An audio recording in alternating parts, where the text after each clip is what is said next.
clubbing. We're night clubbing. We're walking through town. Night clubbing. We're night clubbing. We walk like a ghost. We learn dances, brand new dances, like the nuclear bomb. When we're night clubbing, bright white clubbing, oh, isn't it wild?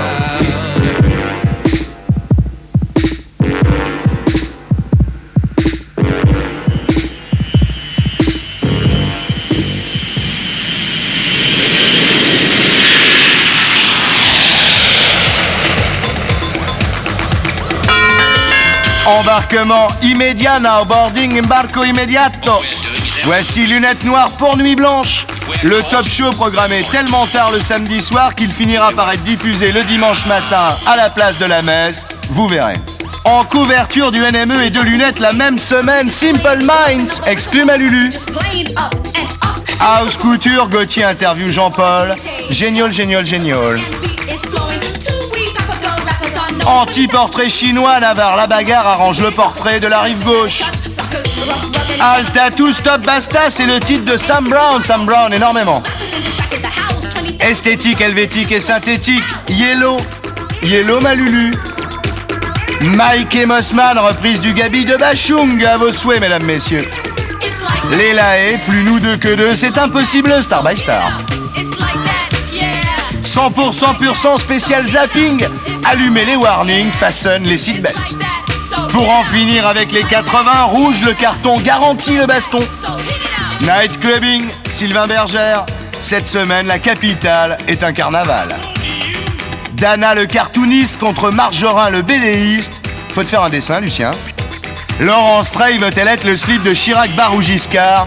Question très con.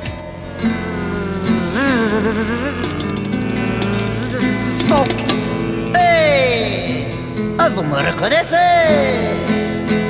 Ah, c'est moi.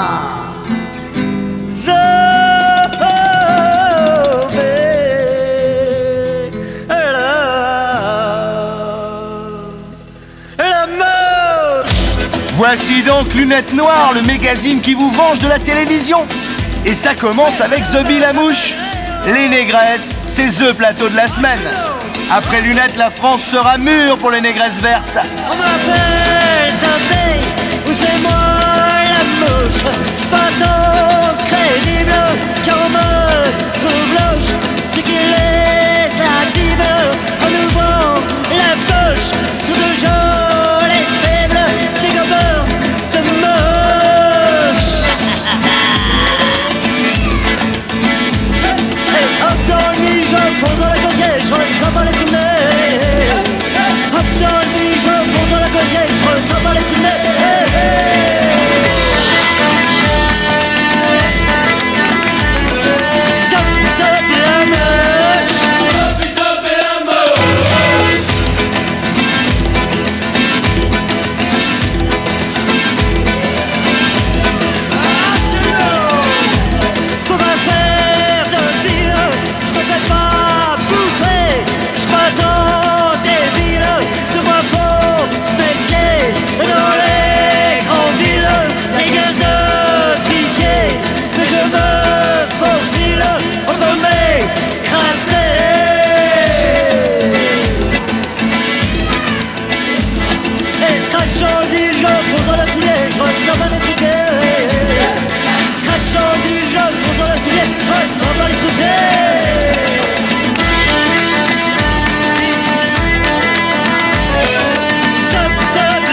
Pourrait-elle se réincarner en slip, défoncer le portrait de David et Jonathan? Un rat, un fantôme ou Chardenne, de quoi a-t-elle le plus peur? Laurence Trey, des sources de Vittel au marais de la Vouivre, elle assure, maman. Alors Laurence Trey, bonsoir. Bonsoir. Alors, tu vas pas y couper. On va commencer par tes mensurations. Combien de choses, c'est ça? Bah, on va y venir. D'abord, combien tu mesures? 1m84. 1m84? Ouais. C'est pas réfrigérant un peu pour les mecs Non. Il y en a qui aiment ça. Il y en a qui aiment ça, oui. Puis de toute façon, j'ai un compagnon qui est aussi grand que moi, donc tout va bien. Ah bon, il fait combien? Il fait 1m84 aussi. Le poids? 62 kilos. Oh là là, le rêve. Les hanches, tu sais? 86. 86. La taille? 60. C'est vieux, ça date de 4 ans. Alors depuis, Ouais. Non, non, mais vas-y, j'ai pas vas-y. la taille 64. Ouais. Et la poitrine? Oh, alors là, la poitrine. Non, tu veux pas le dire. Si, très peu. Très peu. Oui. C'est un chiffre que tu... C'est un chiffre, non, mais il fausse beaucoup de choses parce que ça fait un 95 alors que c'est des petits bonnets. C'est parce que je c'est suis des large petits d'ici. bonnets. Voilà. 95 Alors la bonnets pointure filets. maintenant, les chaussures? 42. 42. Oui. Bon, alors ton curriculum vitae, c'est assez. Ça a commencé par un truc très connu. C'est bon, tu as été au cours de théâtre à l'âge de 16 ans. Puis alors après, il y a eu Vittel. C'est là que tout le monde a craqué sur toi. Avant Vittel, il y a eu les clips de Brian Ferry. Ouais, il y a eu les clips de Brian C'est ce qui Ferry. m'a aidé à faire Vittel parce que sinon on voulait pas de moi dans les pubs. Ah bon? On Ouais. s'est tous mis à boire de l'eau de Vittel, hein, Ouais, je peux te le surtout dire. toi. Surtout moi. Oui. Bon, puis alors là, il y a la Vouivre qui marche très très bien. Oui, Hein. on est très Tu sais contents. combien ça fait d'entrée à peu près? Non, je sais pas. Je T'es pas payé au pourcentage, Non, quoi. je suis pas payée au pourcentage et je laisse ce genre d'angoisse aux producteurs et aux metteurs en scène. C'est un très beau film. T'es nu tout le temps, hein? Je suis nue tout le temps, oui, je suis t'a pas habillée. dérangé, ça Non, parce que c'est pas une nudité contemporaine, si je puis dire. C'est C'est sublimé, quoi. sublimé. C'est une déesse. De toute façon, elle sait même pas ce que c'est qu'un vêtement. Alors Oui. voilà. Et puis je suis toujours habillée debout. J'étais ravie d'ailleurs pour ça. C'est que tous les matins, je passais. Dans la vie, t'es pudique comme fille? Dans la vie, je suis pudique, oui. Mais la te balades pudeur, à poil elle chez toi, quand même. Je me balade à poil, mais la pudeur, elle se place pas forcément là. Je suis pudique autre part, oui. J'ai des côtés très pudiques qui sont pas forcément rattachés à mon physique. C'est vrai que tu t'es mariée à l'âge de 18 ans. Oui, c'est vrai. Tu oui. vis toujours avec le même homme? Non. Tu n'es pas très fidèle alors? C'est pas que chez lui, peut-être. Faut lui me poser. On sait jamais dans un mariage. Hein. On est deux dans un mariage. Si je suis fidèle. Quand j'aime un homme, je suis la femme de cet homme. Tu es jalouse? Oui. Très jalouse. C'est-à-dire, si tu suis découvres ton jalouse. mec avec une autre pépée, t'es capable de quoi? De lui arracher les yeux ou... Non, peut-être pas lui arracher les yeux, mais lui couper les seins, ouais, peut-être, Ah pour me les mettre. Comme le mari de Matahari, il avait fait ça. T'es dragueuse? Dragueuse, non. Tu es allumeuse? Non plus. Ah bon? Non, c'est plus séductrice qu'allumeuse. Je crois que la différence entre une grande séductrice et une grande allumeuse ou une grande salope, c'est que la séductrice n'a pas forcément les atouts physiques qu'a l'allumeuse. L'allumeuse pour moi, est forcément quelqu'un de charnel. C'est-à-dire que physiquement, elle fait des avances. Moi, j'ai pas des choses physiques qui peuvent... Ah bon? Non, j'ai pas le décolleté vertigineux dans Ouais, mais lequel enfin, le quand on pauvre voit- mec peut se ouais, perdre. Non, quand même. Tu largues les mecs ou tu te fais larguer? T'es largueuse? Je suis pas très largueuse, non. T'es pas très largueuse? Non. Alors, je vais te poser des questions encore plus cons, si c'est possible. T'as entendu parler des questions cons?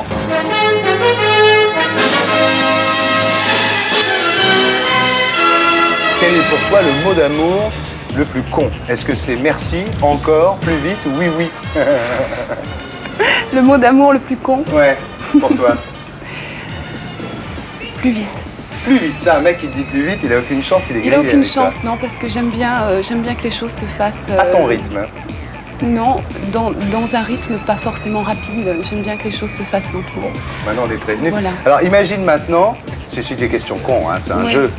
Imagine que tu aies le choix, tu sois pendant 10 ans, soit privé de bouffe, c'est-à-dire tu es nourri par des sondes intraveineuses, tu ne manges pas, Oui. ou privé de sexe.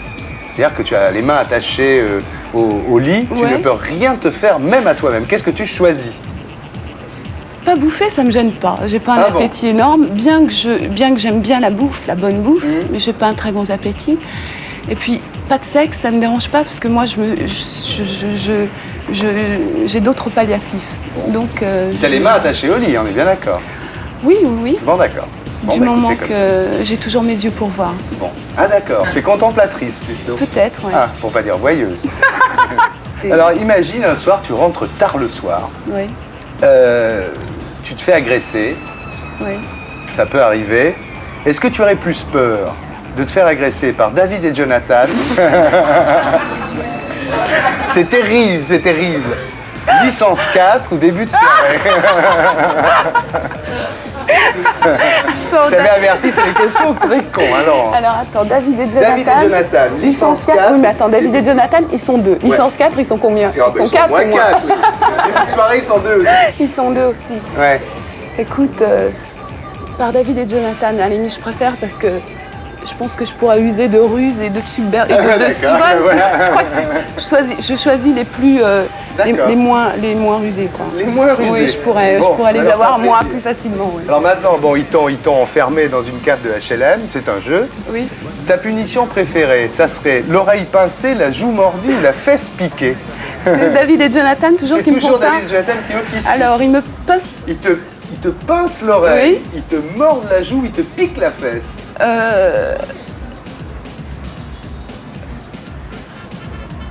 Mais je leur démonte le portrait, moi. Ah, tu leur Ils démontes le portrait. me font rien avant de me faire ça, je leur ai déjà. Compte tenu de ta carrière, je te crois sur je leur ai- parole. Mais ils pourront jamais me faire ça. Bon, alors tu arrives chez toi, bon tu t'enfuis, tu arrives chez toi, Ouais. hein? C'est une sorte de cauchemar finalement. Oui. Tu arrives chez toi, qu'est-ce que la chose qui te ferait le plus peur, ça serait quand tu ouvres la porte de chez toi, ça serait qu'il y ait un rat, un fantôme ou Éric Chardin.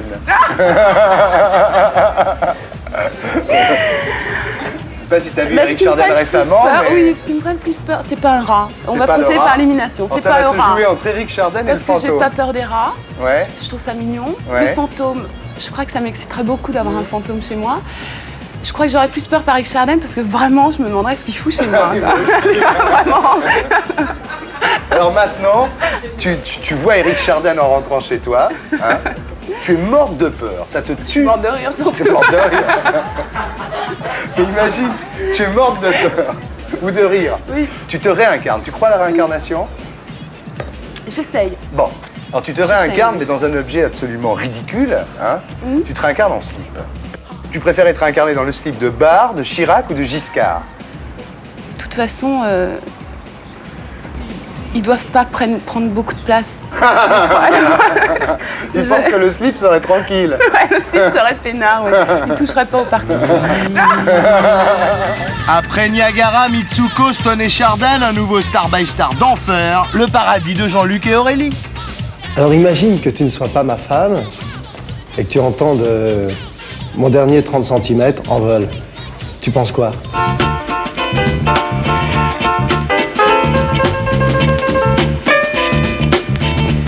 Alors, en vol, ton dernier album, en fait, c'est celui que je préfère. Alors, il me fait tellement craquer que je vais tout de suite l'acheter. Franchement, tu trouves que je chante comment dans notre duo L'amour pour qui? Eh bien écoute, pour tout avouer, j'ai été très étonné en bien. Je m'attendais à pire. Et je trouve que tu chantes très très bien, ta voix est bien placée, sans doute un petit peu mieux que pas mal d'autres chanteurs. Ça c'est un compliment. Pourtant, le soir de l'enregistrement, tu as préféré partir faire un tour en moto sur le périph'. Bah oui, parce que tu comprends, ça se passait pas très bien. Tu voulais pas écouter ton mari, voilà, tu pensais que c'était parfait. Moi j'étais en conflit avec toi, avec Alain Lanty qui faisait la direction musicale, tu le sais très bien. Moi je voulais que tu sortes de là en étant contente de ce que tu allais entendre. Et surtout, la pire des choses, tu sais très bien, c'est de regretter ce qu'on a fait et de se dire mince, si j'avais su, j'aurais pu le faire 10 fois mieux. Alors voilà, je voulais t'emmener jusqu'aux dernières limites. Évidemment, tous les deux, 7 ans de mariage, et tout de suite on en est venu au mot. Et j'ai préféré partir pour te laisser avec Alain Lanty. Toutefois, si ta mémoire est bonne, tu sauras que je n'ai fait que 2 tours du périph' et que je suis revenu en douce dans le studio et j'ai assisté à la dernière phrase. Elle était bonne, quoi. Donc, voilà. Voilà la vérité. Coince un brin d'herbe sur le bord de la bouche et respire une à une les fleurs qui sont autour. Je ne veux plus rien savoir, il n'y a plus rien qui me touche. Je ne crois plus en l'amour. Mais elle veut faire l'amour. L'amour pour qui? L'amour pourquoi? Elle veut un mec qu'elle en veut pas.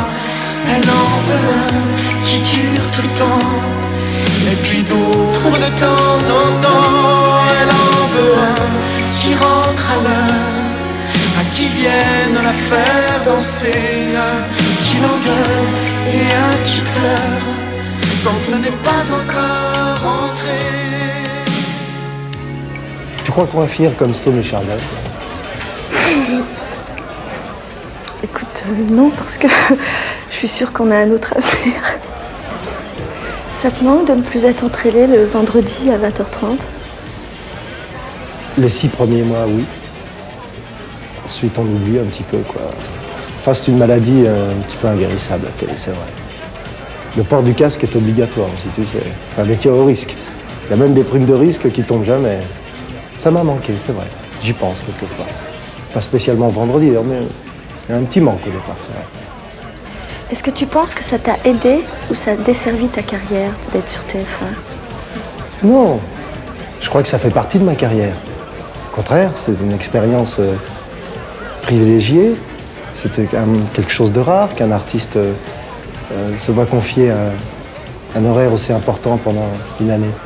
Non, je pense que les gens n'ont pas oublié le chanteur, la preuve. Disons qu'il y a une empreinte un petit peu plus forte maintenant. Il y a la télé qui est venue s'ajouter au reste, alors bon...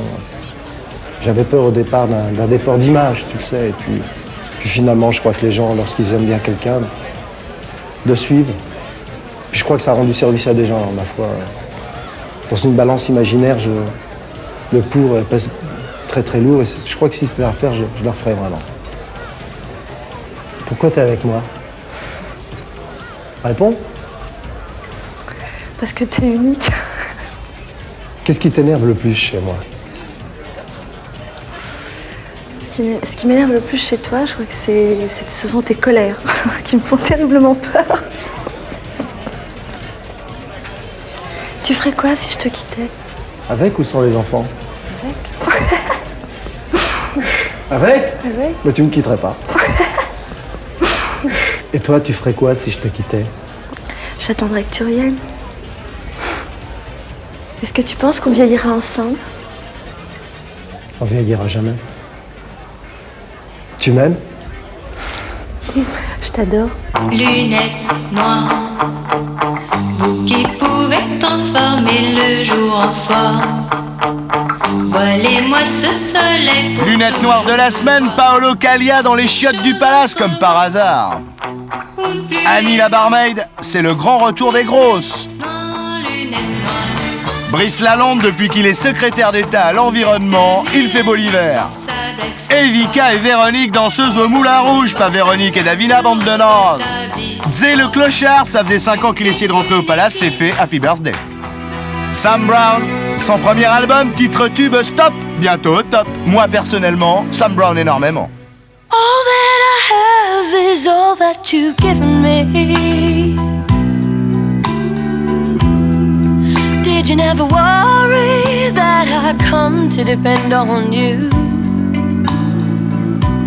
I gave you all the love I had in me. Now I find you lied, and I can't believe it's true. Wrapped in her arms, I see you across the street. I see you across the street. And I can't help but wonder if she knows what's going on. Oh, you talk of love, but you don't know how it feels when you realize that you're not the only one. Oh, you'd better stop before you tear me all apart. You better stop before you go and break my heart. Ooh, you better stop. Time after time I've tried to walk away. But it's not that easy when your soul is torn in two. So I just resign myself to it every day. Now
Anti-portrait chinois, Navarre la bagarre arrange le portrait de la rive gauche. Jean-Hélène BHL Solers, tout le monde y laisse des plumes.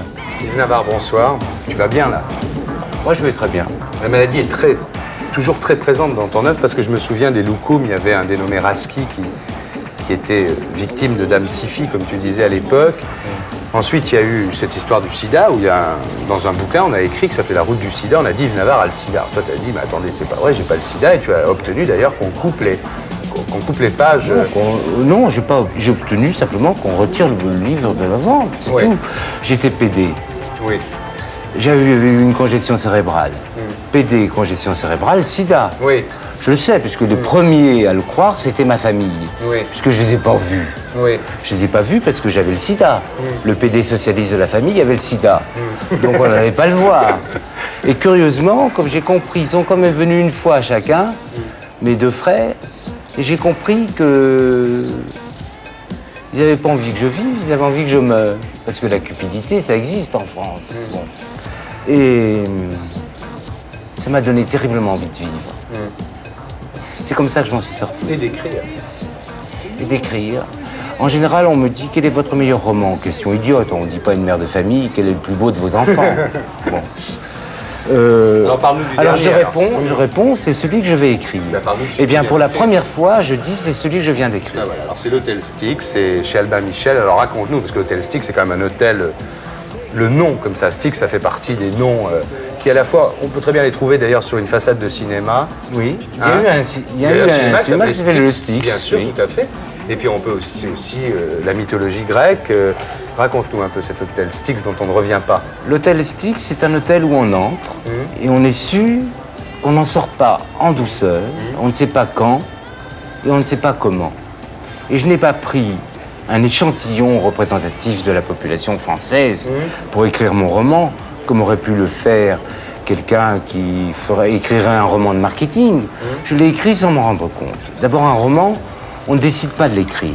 On se retrouve ayant écrit un roman. Je me suis retrouvé fin juillet, ayant écrit pendant 2 mois, jour et nuit, Hôtel Styx. Il y a une foule de personnages ce sont les personnages de la foule. C'est-à-dire, je n'ai pas pris un ambassadeur, un ancien faire un panel, ministre, oui. j'ai pas pris une vieille pute mondaine devenue duchesse, Non, j'ai pris des gens que j'aime, des gens de partout, tout le monde, des hommes, des femmes, et puis il y a la patronne de l'hôtel Styx, et puis il y a son fils, Caron. Caron, évidemment, puisque c'est Caron qui fait traverser le Styx, n'est-ce pas? Tu connais le portrait chinois? Non. Le portrait chinois, c'est si je te disais, par exemple, Yves si Navarre, tu es- si tu étais une fleur. Ouais, voilà. Alors tu me dis, je D'accord. suis une orchidée. Oui, d'accord. Alors maintenant, on va faire l'inverse. On va faire l'anti-portrait chinois. Oui.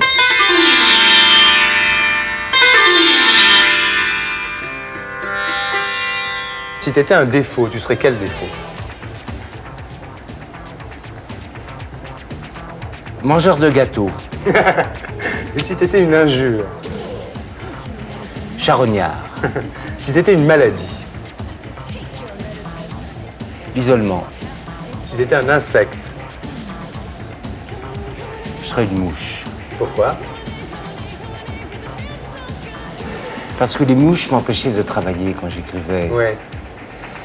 Et que les mouches sont opiniâtres, elles reviennent toujours se mettre C'est infernal, les là où il ne faut pas. C'est infernal. Une mouche Une mouche. vous empêche de faire la sieste. Hein, une mouche peut t'empêcher de faire un livre. Si tu étais un assassin? Je serais soit Bernard-Henri Lévy, soit Philippe Solers, soit Jean Edernalier. Je tuerais l'esprit. Si tu étais une arme? Je serais une arme blanche, très aiguisée, comme les crayons. Je taille mes crayons tous les soirs avant d'aller me coucher. Ça m'étonne pas. Si tu étais un poison? Je serais critique littéraire. Et un collabo?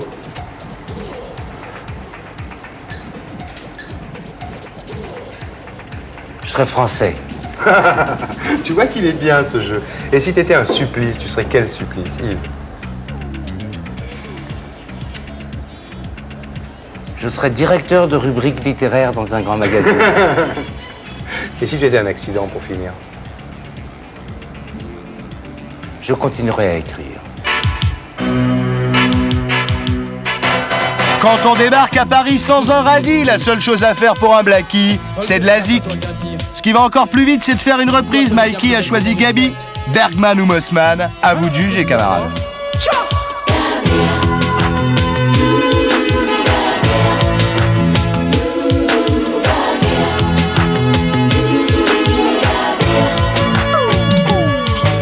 Je fais mon footing au milieu des algues et des coraux, et je fais mes pompes sur les restes d'un vieux cargo. Je dis bonjour, faut bien que je me mouille. C'est ma dernière surprise partie, je m'écrase le nez au hublot. J'ai mon contrat de confiance dans ces phalos qu'il faut. J'ai du bol, j'en vois un qui rigole. Tu ne devrais pas me laisser à la nuit. Je peux pas dormir, je fais des conneries. Tu veux que je te chante la mer, le long des golfs. Mais tout ce que tu fais c'est pas clair. En regardant les résultats de son check-up, un requin qui fumait plus à rallumer son clope, ça me fait frémir. Faut savoir dire stop. Tu sais, c'est comme ce type qui voulait que je me soigne et qu'abandonne son kleps au mois d'août en Espagne. Chante comme un vide. Remets-moi Johnny Kidd. Tu ne devrais pas me laisser à la nuit. Je peux pas dormir, je fais des conneries. Tu veux que je te chante la mer, le long des golfs. Mais tout ce que tu fais c'est pas clair.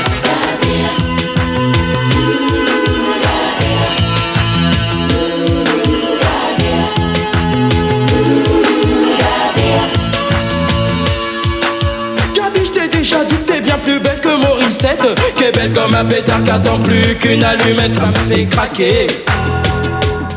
Feu les pompiers. Aujourd'hui c'est vendredi et je voudrais bien qu'on m'aime. Chante, je vais encore finir chez Vanda et ses sirènes et ses sirènes. Oh oh oh oh oh. Tu ne devrais pas me laisser à la nuit. Je peux pas dormir, je fais que des conneries.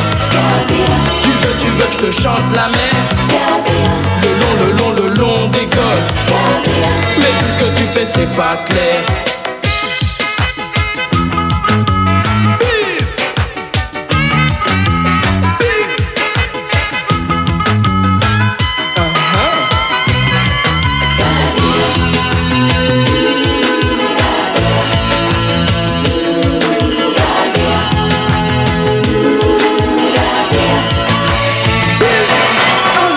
Ça sert la frite, si t'as pas les moules. Ça sert à quoi le cochonnet si t'as pas les boules.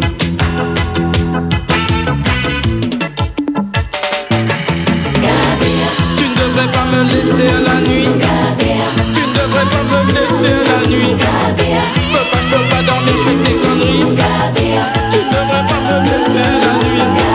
Gabi, ne me laisse pas à la nuit. Tu ne devrais pas me laisser à la nuit. Je peux pas dormir, je fais des conneries. Gabi, on te dit comme ceci. Tu ne devrais pas me laisser à la nuit.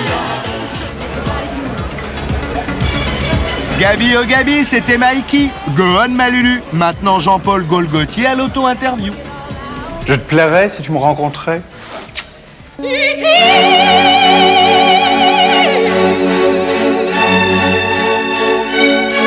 Dans quel sens?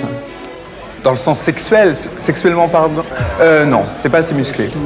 Est-ce qu'au-delà d'une mode, t'as pas inventé une tête? Une tête de turc, oui, peut-être, pour certaines personnes. Tu crois que t'es un créateur de génie ou l'apôtre du mauvais goût?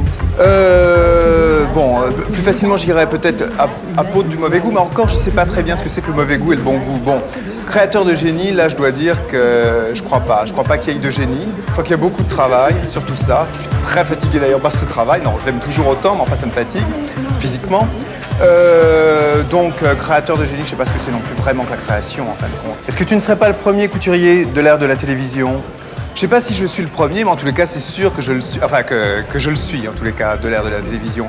Parce que je dois dire, depuis que je suis gamin, je regarde la télé tout le temps, et encore maintenant, je la regarde tout le temps. Et je crois que c'est la télévision, en fin de compte, et les médias, qui m'a appris le métier. J'ai pas fait d'école, c'est la télé. C'est-à-dire qu'en fin de compte, c'est des émissions d'avertis, d'hommes aussi, qui m'ont appris, en fin de compte, ce que je fais. Tu ne penses pas que dans les années 80, on a un peu trop divinisé le chiffon? Tout est, à chaque fois, tout est exagéré dans tous les sens. Dans les années 70, par contre, il était complètement renié, alors qu'en fin de compte, il y a des gens qui prétendaient ne pas être à la mode ni suivre la mode, alors qu'en fin de compte, ils étaient les archétypes même de la mode des années 70, c'est-à-dire le côté, le jean avec le cheveu long comme ça, et genre, je m'en fous, je suis en dehors de la mode et je la renie. Bon, donc c'était, en fin de compte, ils étaient très à la mode quand même. Maintenant, on dit la mode partout, on dit que les créateurs sont des rockstars, presque, même quand ils font pas de disques. Tu as combien de fashion victimes sur la conscience? Les fashion victimes, à la fois, je les aime bien, et ça m'effraie un petit peu aussi. Bon, je les aime bien, pourquoi? Parce que ça prouve en fin de compte une espèce... Alors ça peut être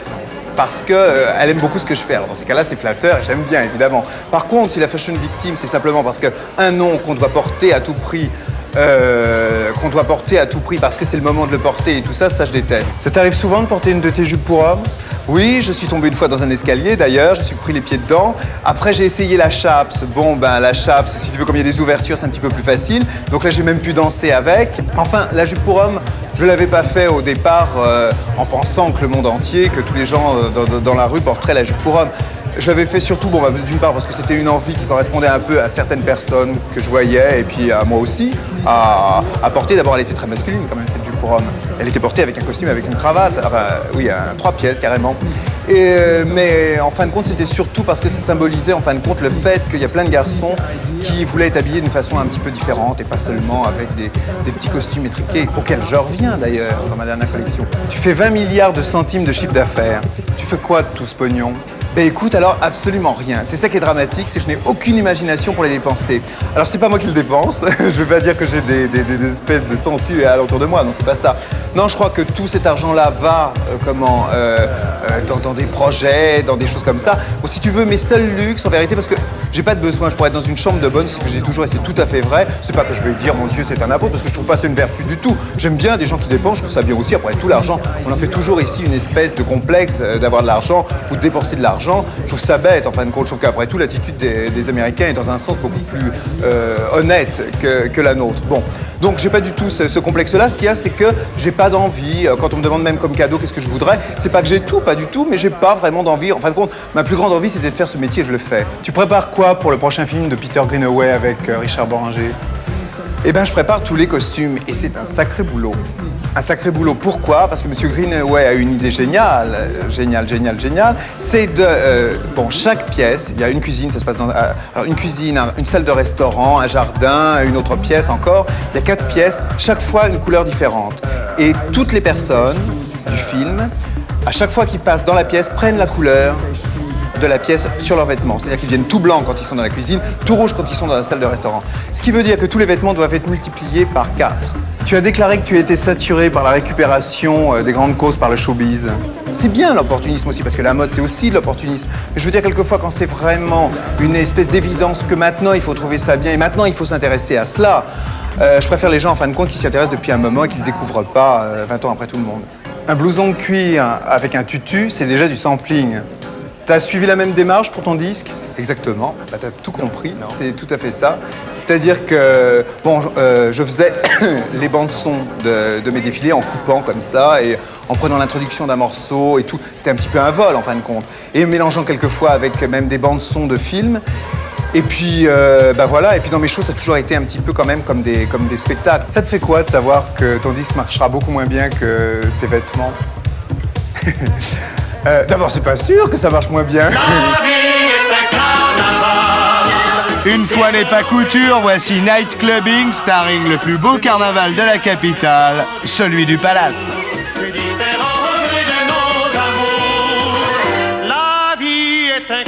La vie sera un carnaval pour vous si vous allez au Palais des Sports le 13 février pour voir Blue Oyster Cult. Si la règle est de rire de tout, la vie est est un jeu, je joue. La vie est un jeu, je joue avec Randy Newman à la Cigale le mercredi 15. Et c'est pour toi. Où que j'aille, on me montre du doigt. On va montrer du doigt Johnny Thunder à Paris au Palace le mercredi 22 février 89. Tout le m'appelle dès que j'ai le dos tourné. Parce que je les effare, parce que je les égare. Savez-vous le nom bizarre que ces messieurs m'ont donné? Je suis Monsieur Carnaval. Bonsoir monsieur et rendez-vous le mardi 14 pour la Saint-Valentin sur les Champs-Élysées. But de l'opération, embrasser 1000 couples de 9 à 19h. Alors Valérie Hainaut, François Reynert et Marie-Odile Brier, vous publiez un bouquin chez Calman Lévy qui s'appelle Pour en finir avec les années 80, qui est assez drôle.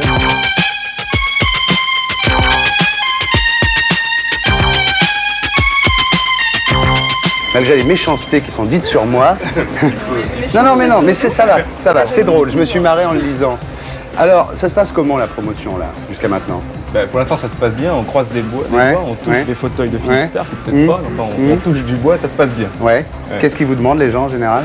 Ils nous demandent, en général, la première question, alors on peut vous demander de nous la poser si vous voulez, c'est pourquoi vous dites que les années 80 sont finies alors qu'elles sont pas finies? Ah oui, d'accord. Alors je vous répondrai, voilà. Ah oui, d'accord. Alors pourquoi vous dites que les années 80 sont finies alors qu'elles sont pas finies? Écoutez, je vous remercie de cette question, Thierry Ardisson. C'est la non. On répond en général que... Vous avez des réponses toutes prêtes pour toutes les questions, j'espère. Non, pas du tout. Sur celle-là, on sait à peu près, on a le sentiment que les modes de vie sont en train de changer. Oui. Que les modes de vie qui ont caractérisé les années 80, c'était le monde des punks, d'abord, de la branchitude après, en train de changer. Maintenant, on parle du cocooning, là, du retour au cocon, on va en parler, le repli domestique. Alors ça prouve que ça change. Il y a aussi les personnages, quand des personnages centraux des années 80 qui sont en train de changer un peu à la fois. Aïe, aïe, aïe. Par exemple, la fameuse Marguerite Day, vous avez sans doute remarqué que ça fait au moins 15 jours qu'elle donne une interview, ce qui est un signe qui ne trompe pas. Et bien, évidemment. Jack Lang, qui est quand même le personnage sage, des années 80. On peut alors vous allumer, non, ce qu'il faut dire, c'est vous appelez ça une petite sociologie des stomistes de l'époque et vous allumez tout le monde. C'est-à-dire, c'est la fin de la tequila, des halogènes, du loft, Paul Morand, le pauvre, encore une fois, ça fait 2 fois, il y a déjà eu la Libération, Philippe Stark, Jean-Paul Gaultier, Gratounette, le Timblème, il ne faut plus avoir le Timblème, et les bains. Mais là où vous êtes honnête, je dois dire, c'est qu'à la fin du bouquin, vous êtes assez... Enfin honnête, je sais pas.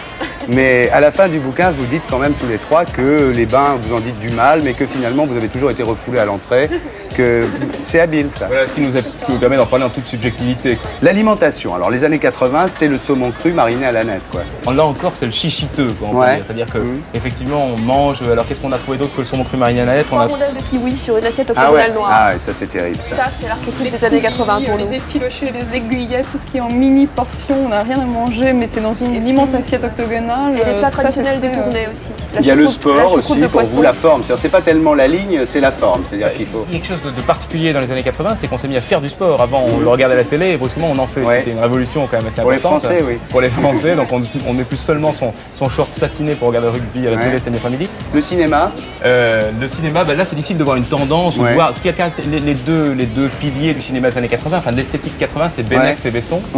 C'est très pub, alors. C'est complètement pub.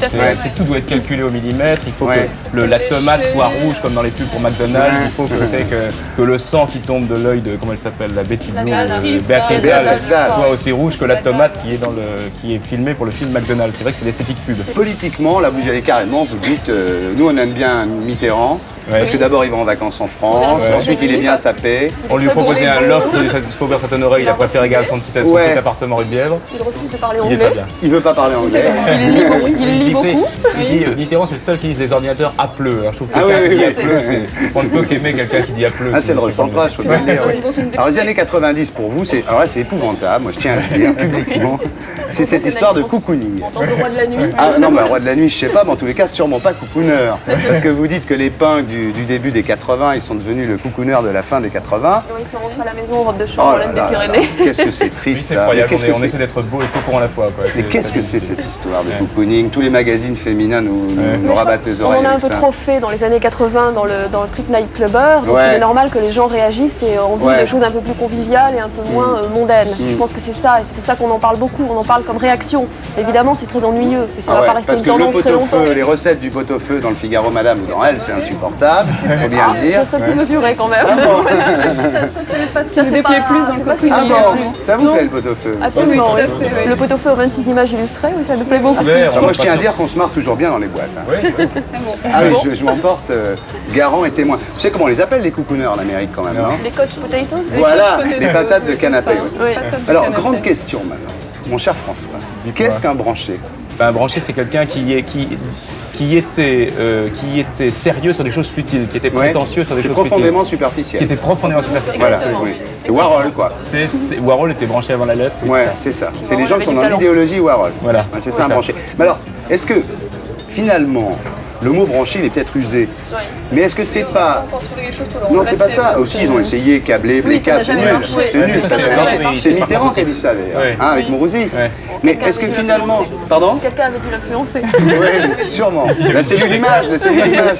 Est-ce que finalement, quand vous critiquez les gens branchés, c'est quoi les branchés? Ces gens qui s'intéressent à ce qui est nouveau, à ce qui sort, aux nouveaux films, aux nouvelles musiques. Est-ce que vous n'allez pas désespérer l'avant-garde, là? Non, parce que nous, on Question parlait des importante. branchés sous l'angle fashion victims, Ah, ou sous d'accord. l'angle suiveur. Parce qu'il faut des gens qui aillent voir Bagdad Café les On premiers. parle de tous les suiveurs, de tous les gogos Ah bon, à la petite d'accord. semaine Bon. qui se précipitent tête baissée. Non, parce qu'avant on disait l'avant-garde, c'était très bien vu, maintenant on dit les branchés, c'est très mal vu. On parle du Non, nouveau parce que- conformisme branché, tout à fait. Disons que l'avant-garde, alors on peut dire que pour l'instant, en précis, l'avant-garde c'est sûrement les cocooneurs, alors dans un certain sens. Et ils vont probablement ressortir les premiers. Non, il faut toujours admirer l'avant-garde, heureusement qu'elle est là, ça c'est tout à fait juste. Que tu Alors dis. il y a un truc que je dois dire quand même, François. Tu travailles à Libé.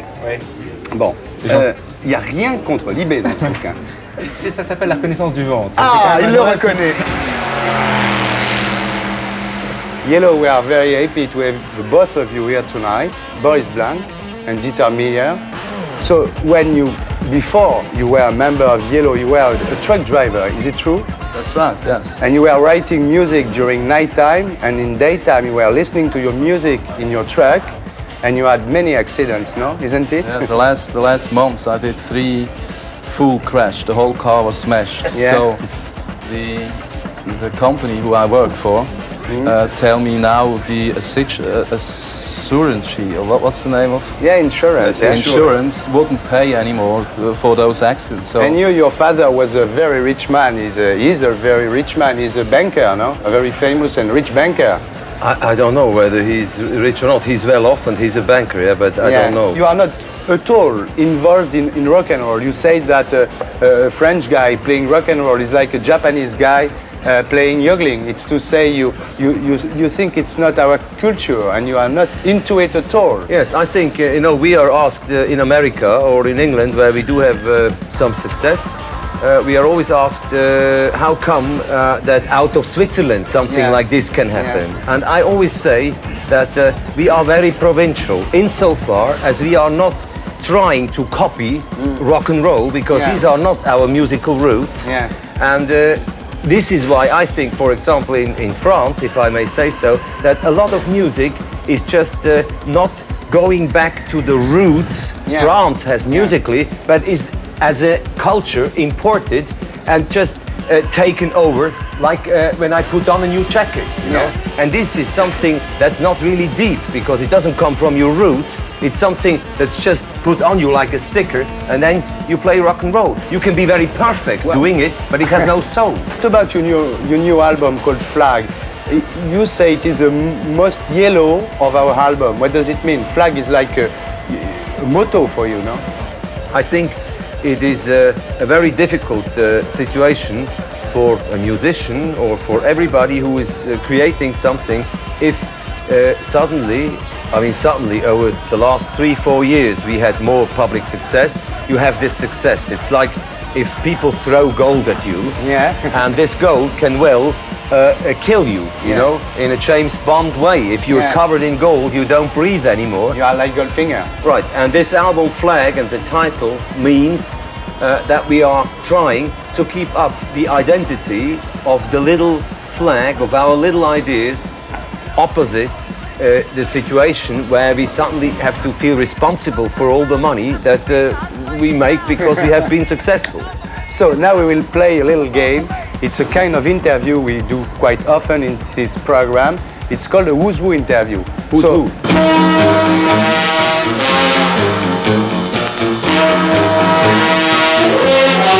If if I'll tell you Brian Ferry, what do you think of Brian Ferry? Brian Ferry is a very classical entertainer, a real crooner, a classical entrepreneur who, when Roxy Music started, had invented a whole new style of music. We should never forget that we were surrounded by rock and roll when he started with Roxy Music, and he's still kind of the father of a whole new movement.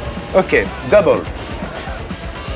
Very good friends of mine. I had yesterday a phone call with one member of. Yes, they're friends of ours. Yeah. You appreciate what they are doing? Yes. I think they are very good songwriters. To be a bit critical, let's be critical. Let's be critical. I would wish that they, in their production, would be a bit more adventurous. You know, I think they are very gifted. Too classical, you mean? They are a bit too slick for my taste. You know. Next, Kraftwerk. I think is the opposite of Yellow. Kraftwerk, they want to become like machines. Like robots. They like to be robots, and Yellow is using high-tech, new technology as the bongos of the 20th century. We are not impressed by technology. We use it, you know, and they would like to be technical. They would like to be robots. Okay, so it's the opposite. Okay, Talking Heads, because you are quite. I hate his voice. Ah, you hate them? Yeah. No, I hate David Byrne's voice. It's really. It sticks exactly here. The music I like a lot. Very rhythmical. I think well, this is something that people also say about us. I think they are sometimes a bit too arty, a bit too art student, you know. And recently, I mean, for the last few years, they're trying to get away from this by using sort of very black rhythms, sort of very rolling, strong rhythms, and I think this is a very, very good development for them. But basically, I like them, especially knowing how difficult it is, you know, to create something individual in America in this business. You know, it is the toughest thing in the world to get through the walls of ignorance in America. What about Prince? So. And you? Prince, to me, is a virtuoso. He's a genius conglomerate of all kinds of different ideas. He's a brilliant arranger, and I think altogether he's changing a bit too often kind of the image. He's to me like a magician who had a box in front of him and he's taking out this prince, that prince, or do you want this prince or that prince? Frank Zappa? I was a big fan of Zappa. I think he was very humorous and he had a lot of self-irony in his whole thing. The kind of funky, jazzy, rocky approach he had musically, after a while, got a bit boring for me. Yeah, after about 20 albums. So many albums. And last but not least, Jimi Hendrix. Nice, good guitar player. Probably he was just too short on this planet. Great character. Is it true that you will settle in Paris? Yeah. I'm trying to find a flat here, because I love Paris. And I love Jimi Hendrix, you know. Et Lulu Rochford, number 3 in England, Damen und Herren. Après Julia Fordham ou Mac & Womack, Pasadena's Brother Beyond et Prefab Sprout. C'est dans Lunettes que vous les avez vus pour la première fois il y a 4 mois. Rochford, Cuddly Toy, du Rochford d'accord, du Rochford d'abord. Oh, I know you heard so many people say I got a different girl in every time. Oh, but there must be somebody telling lies and spreading rumors all around. Cause my only job is a curly toy waiting for me when I get home, yeah. And what I need is a girl like you to call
First thing in the morning, last thing in the night.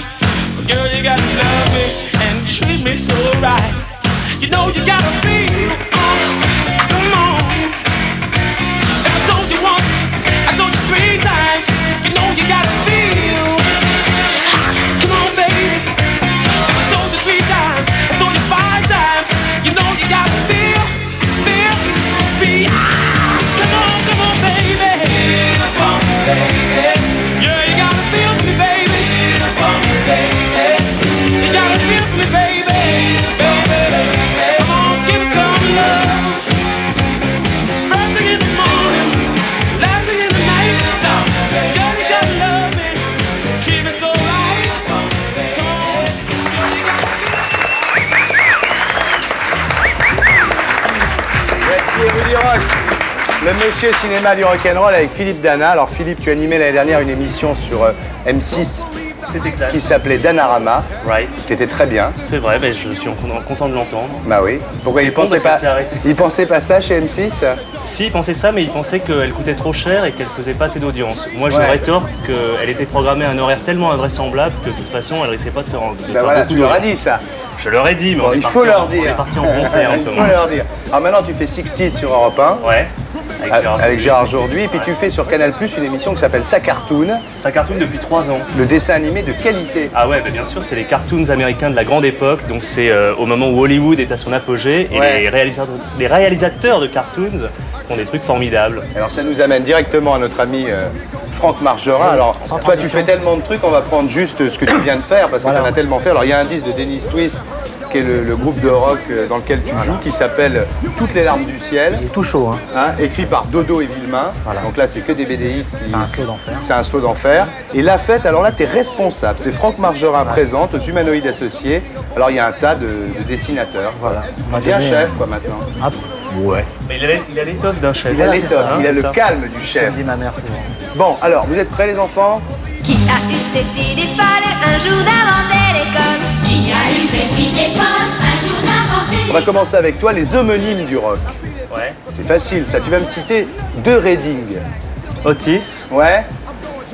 Otis Redding. Ça fait 1, oui. Otis Redding et... Otis Redding et... Tu veux que je t'aide? Peut-être un petit peu une lettre. Il y en a un qui jouait avec Jimi Hendrix Experience. Carl Redding? Non. Tu sais, toi? Non, c'est sa question. Ah, c'est sa question, tu ne l'aides pas du tout, toi. Tu m'avais dit que tu me soufflerais. Roger Redding. Hein? Non, c'est Noël Redding qui était le bassiste. Je savais pas, moi. Bon, on eu un tout petit peu. À moitié. Faites voir comment vous voulez. Roger Redding. Ouais, c'est bien. On peut applaudir un peu, j'ai donné à moitié. Bon, alors à toi maintenant. Tu vas me citer 2 Mitchell du rock. Ouais. Sans compter Eddie Mitchell, bien entendu. Alors, c'est dommage parce que Eddie Mitchell, Ouais, lui, c'était facile. Je le sentais bien. Je vais t'aider encore. Il y en a un qui jouait avec Jimi Hendrix Experience. Ouais, non, mais j'en connais. Il y avait un John Mitchell, non? Qui fait de la peinture. Non. Johnny Mitchell. Johnny Mitchell, ça fait un. On l'applaudit déjà, Ouais, un demi-applaudissement. Il dit John, mais je pense que c'est Johnny. Et l'autre? C'est facile, on vient d'en parler. Jimi Hendrix Experience. Mais ça, cette fois, c'était le batteur. Tu sais pas. Bah, vous allez être à égalité, ça vous fait un demi-point chacun. Ah ouais. C'était le batteur, c'était Mitch Mitchell.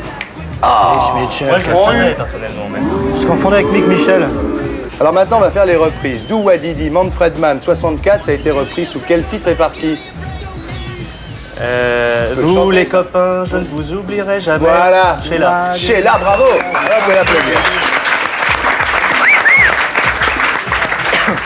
It's My Party, Leslie Gore, en 63. Richard Anthony. Ah, Richard Anthony, c'est ma fête. Bravo. Alors on va faire les One Hit Wonder, c'est-à-dire les morceaux qui ont été des gens qui ont fait un tube dans leur vie, les One Hit Wonder. Alors on va commencer avec toi, Héloïse en 68. Héloïse. Bah, c'est pas un One Hit Wonder, ça. Ah bah c'est un One Hit Wonder dans la mesure où le mec qui a fait ça, il a jamais fait que ça. On n'en a plus jamais entendu parler. Ah bah alors je me trompe alors. Tu le sais toi? Je pensais à... Vas-y. Non mais ça peut pas être lui. C'est Margerin qui a marqué là. Tu sais? Bah dis-le. Moi, je pense à Barry Ryan. Ouais. On va voir s'il fait autant de mariage quand c'est sa question. J'avais le disque. J'espère que j'ai trouvé le tien alors. Black is Black en 65, repris par Johnny Hallyday bien sûr. C'était qui la version originale? Black is Black, alors là pourtant ça c'est facile. Ça, c'est un peu la honte, ça m'échappe. C'est un nom d'espagnol. Ouais, Los Lobos. Los, non, t'as Los Lobos. Non, je c'est sais pas du ça. Lost in Tops. C'est pas Lost in Tops, c'est Los. Ah merde, putain. Vas-y, concentre-toi. Vas-y. Los Angeles. Non. C'est pas Los Grados. C'est pas Los Grados. C'est Los. Los Amoal. C'est pas Los Amoal. Oh merde. Et tout le monde parle ici. Los Atur. Il fait tout pour te... Il fait tout. C'est Los Bravos. Los Bravos. Bravo.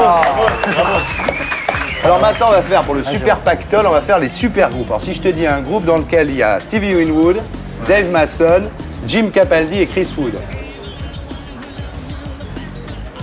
C'est pas le Spencer Davis Group. Non, ça c'était juste avant, c'était avec Jeff Beck. Trafic. Ouais. Alors à toi maintenant, Clapton, Eric Clapton, Ginger Baker et Rick Gresh. Je sais. Blindfest. Ouais. Oh. Voilà, on les applaudit.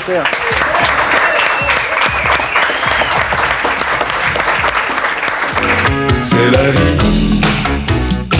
quand il pleut sur ma tête. C'est l'enfer quand je trouve pas de taxi. C'est la vie. Soirée salsa, la Nouvelle Ève, rue Fontaine à Pigalle, DJ Albert, c'est lui qui chante. C'est la vie quand banane arrive. Bernadette Lafont au fond.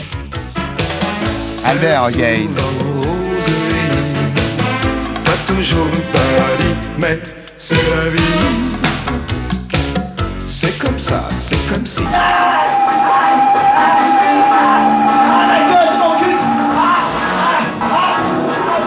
Ça c'est absolument épouvantable, c'est la passion de Jean-Jeanne vécue par Jean-Louis Coste. L'histoire d'un enfant drogué et pédé, rejeté par sa famille et devenu prêtre intégriste pour punir le monde. Masturbation, sodomie, tout est bon pour Jean-Louis Coste, 34 ans, 3 albums underground à son actif. Il vit de sa musique, 2000 francs par mois, ça s'invente pas.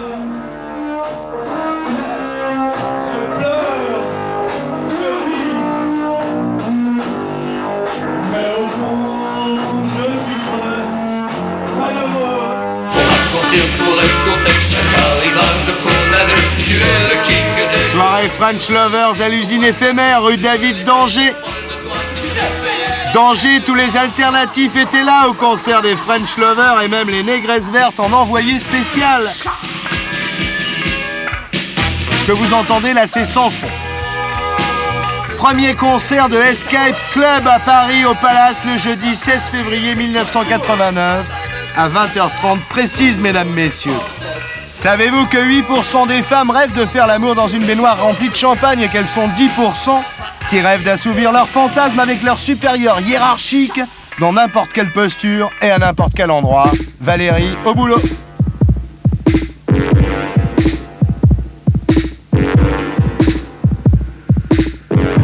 Night clubbing, we're night clubbing, we're walking through town. Night clubbing, we're night clubbing, we walk like a ghost. We learn dances, brand new dances, like the nuclear bomb. When we're night clubbing, bright white clubbing, oh, isn't it wild?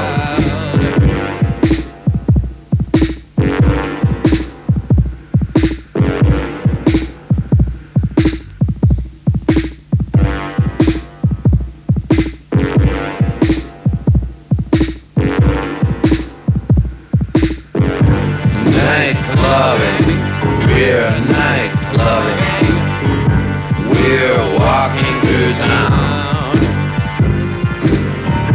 Night clubbing, we're night clubbing, we walk like a ghost.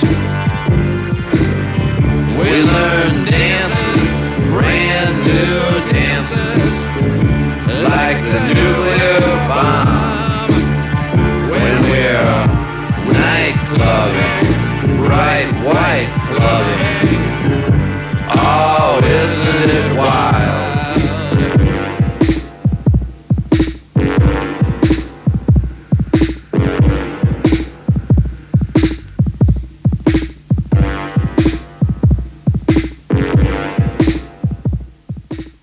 Et pour être sûr de ne rien rater de Inarditube, abonnez-vous et mettez un pouce bleu.